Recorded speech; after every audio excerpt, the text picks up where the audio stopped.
नमस्कार, स्वागत है आपका नेक्स्ट 9 स्पिरिचुअल में। आज हम बात करेंगे भगवान परशुराम से जुड़ी कुछ महत्वपूर्ण बातों के बारे में।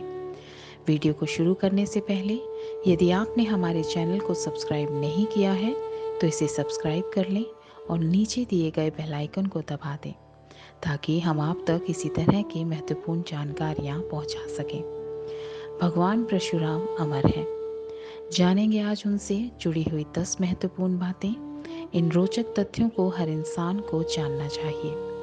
परशुराम त्रेता युग रामायण काल में एक ब्राह्मण ऋषि के यहाँ जन्मे थे, जो विष्णु के छठे अवतार हैं।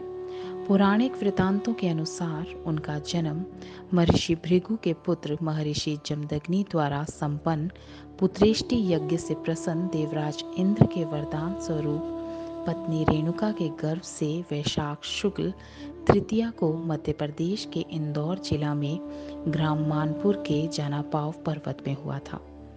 वे भगवान विष्णु के अविशावतार थे। पितामह भृगु द्वारा संपन्न नामकरण संस्कार के अनंतर राम कहलाए।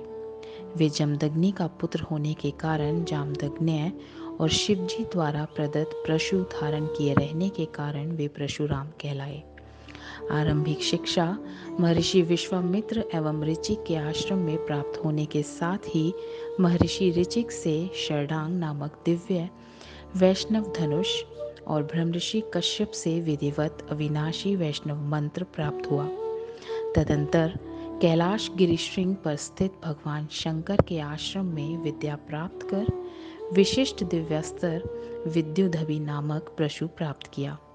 शिवजी से उन्हें श्री कृष्ण का त्रैलोक्य विजय कवच, सत्वराज स्तोत्र एवं मंत्र कल्पतरु भी प्राप्त हुए।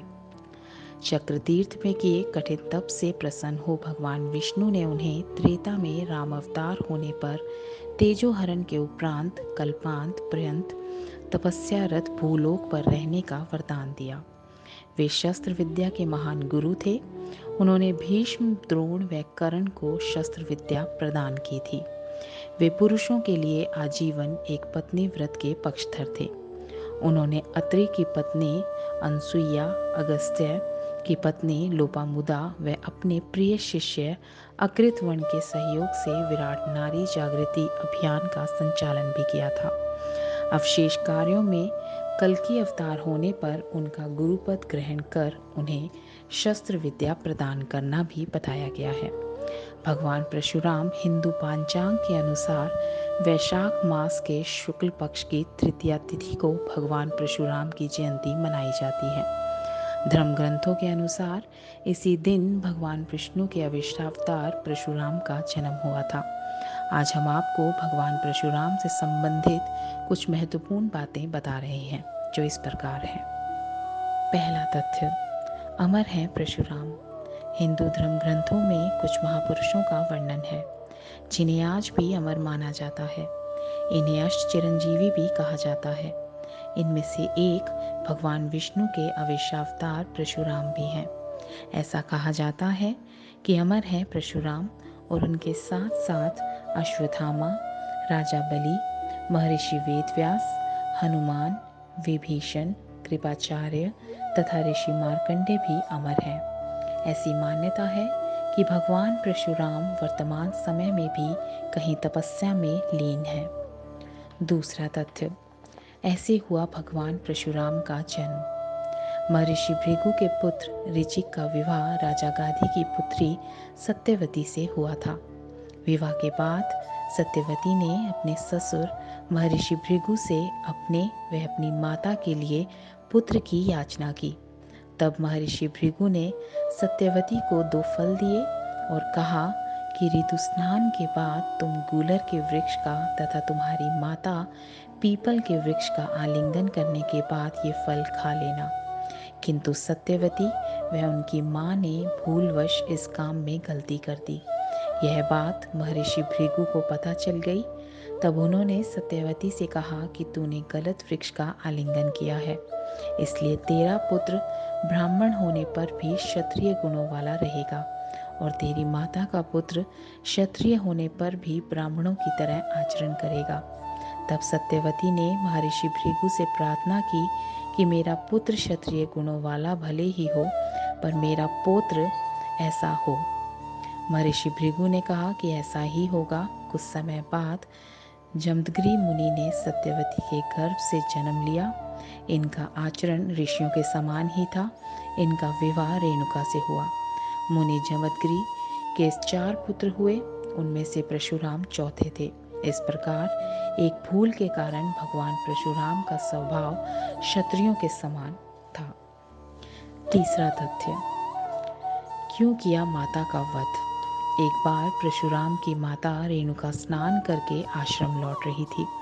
तब संयोग से राजा चित्ररथ भी वहां जल विहार कर रहे थे। राजा को देखकर रेणुका के मन में विकार उत्पन्न हो गया। उसी अवस्था में वह आश्रम पहुंच गई। जमदग्नि ने रेणुका को देखकर उसके मन की बात जान ली और अपने पुत्रों से माता का वध करने को कहा, किंतु मोहवश किसी ने उनकी आज्ञा का पालन नहीं किया। तब परशुराम ने बिना सोचे समझे अपने फर्श से उनका सिर काट डाला। ये देखकर मुनि जमदग्नि प्रसन्न हुए और उन्होंने परशुराम से वरदान मांगने को कहा। तब परशुराम ने अपनी पत्नी को पुनः जीवित करने और उन्हें इस बात का ज्ञान ना रहे ये वरदान मांगा। इस वरदान के फलस्वरूप उनकी माता पुनर्जीवित हो गई। चौथा तथ्य, क्यों किया कार्तवीर्य अर्जुन का वध। एक बार महिष्मति देश का राजा कार्तवीर्य अर्जुन युद्ध जीतकर जमदग्नि मुनि के आश्रम से निकला। तब वह थोड़ा आराम करने के लिए आश्रम में ही रुक गया। उसने देखा कामधेनु ने बड़ी ही सहजता से पूरी सेना के लिए भोजन की व्यवस्था कर दी है। तो वह कामधेनु के बछड़े को अपने साथ बलपूर्वक ले गया। जब यह बात परशुराम को पता चली तो उन्होंने कार्तवीर्य अर्जुन की 1000 भुजाएं काट दी और उसका वध कर दिया। पांचवा तथ्य, क्यों किया क्षत्रियों का संहार। कार्तवीर्य अर्जुन के वध का बदला उसके पुत्रों ने जमदग्नि मुनि का वध करके लिया। ऋषियों का ये नीच कर्म देखकर भगवान परशुराम बहुत क्रोधित हुए और उन्होंने कार्तवीर्य अर्जुन के सभी पुत्रों का वध कर दिया। जिन जिन क्षत्रिय राजाओं ने उनका साथ दिया, परशुराम ने उनका भी वध कर दिया। इस प्रकार भगवान परशुराम ने 21 बार धरती को क्षत्रिय विहीन कर दिया। छठा तथ्य, परशुराम का कर्ण को श्राप। महाभारत के अनुसार परशुराम भगवान विष्णु के ही अंशावतार थे। कर्ण भी उन्हीं के शिष्य थे। कर्ण ने परशुराम को अपना परिचय एक सूत पुत्र के रूप में दिया था। एक बार जब परशुराम कर्ण की गोद में सिर रखकर सो रहे थे, उसी समय कर्ण को एक भयंकर कीड़े ने काट लिया। गुरु की नींद में विघ्न ना आए ये सोचकर कर्ण दर्द सहते रहे, लेकिन उन्होंने परशुराम को नींद से नहीं उठाया। नींद से उठने पर जब परशुराम ने ये देखा तो वे समझ गए कि कर्ण सूत पुत्र नहीं बल्कि क्षत्रिय है। तब क्रोधित होकर परशुराम ने कर्ण को श्राप दिया कि मेरी सिखाई हुई शस्त्र विद्या की जब तुम्हें सबसे अधिक आवश्यकता होगी, उस समय तुम वह विद्या भूल जाओगे। इस प्रकार परशुराम के श्राप के कारण ही कर्ण की मृत्यु हो गई। सातवां तथ्य, ब्राह्मणों को दान कर दी थी संपूर्ण पृथ्वी। महाभारत के अनुसार परशुराम का यह क्रोध देखकर महर्षि ऋचिक ने साक्षात प्रकट होकर उन्हें इस घोर क्रम से रोका। तब उन्होंने क्षत्रियों का संहार करना बंद कर दिया और सारी पृथ्वी ब्राह्मणों को दान कर दी और स्वयं महेंद्र पर्वत पर निवास करने लगे। आठवां तथ्य, फर से काट दिया था श्री गणेश का एक दांत। ब्रह्मवैवर्त पुराण के अनुसार एक बार परशुराम जब भगवान शिव के दर्शन करने कैलाश पहुँचे तो भगवान ध्यान में थे। तब श्री गणेश ने परशुराम जी को भगवान शिव से मिलने नहीं दिया। इस बात से क्रोधित होकर परशुराम जी ने फर से श्री गणेश जी पर वार कर दिया। वह फरसा स्वयं भगवान शिव ने परशुराम को दिया था। श्री गणेश उस फरसे का वार खाली नहीं होने देना चाहते थे, इसलिए उन्होंने उस फरसे का वार अपने दांत पर झेल लिया, जिसके कारण उनका एक दांत टूट गया। तभी से उन्हें एक दंत भी कहा जाता है। नौवां तथ्य, अपने शिष्य भीष्म को नहीं कर सके पराजित। महाभारत के अनुसार महाराजा शांतनु के पुत्र भीष्म ने भगवान परशुराम से ही अस्त्र शस्त्र की विद्या प्राप्त की थी। एक बार भीष्म काशी में हो रहे स्वयंवर से काशीराज की पुत्रियों अम्बा, अंबिका और बालिका को अपने छोटे भाई विचित्रवीर्य के लिए उठा लाए थे।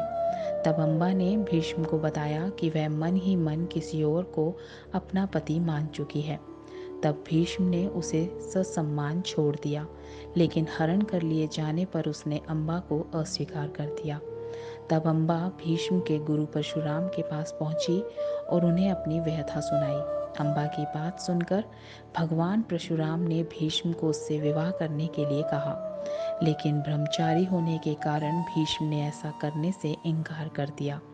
तब परशुराम और भीष्म में भीषण युद्ध हुआ और अंत में अपने पितरों की बात मानकर भगवान परशुराम ने अपने अस्त्र रख दिए। इस प्रकार इस युद्ध में ना किसी की हार हुई, ना ही किसी की जीत। 10वां तथ्य, किया श्री कृष्ण के प्रस्ताव का समर्थन।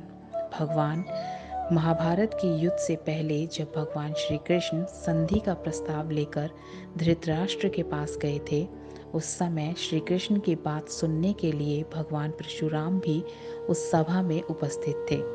परशुराम ने भी धृतराष्ट्र को श्री कृष्ण की बात मानने के लिए कहा था। अगर आपको हमारा ये वीडियो पसंद आया हो तो इसे लाइक करें, शेयर करें और हमें कमेंट सेक्शन में ज़रूर बताएं कि आपको हमारा ये वीडियो कैसा लगा और आप हमारे से अगली कैसी न्यूज़ चाहते हैं। धन्यवाद।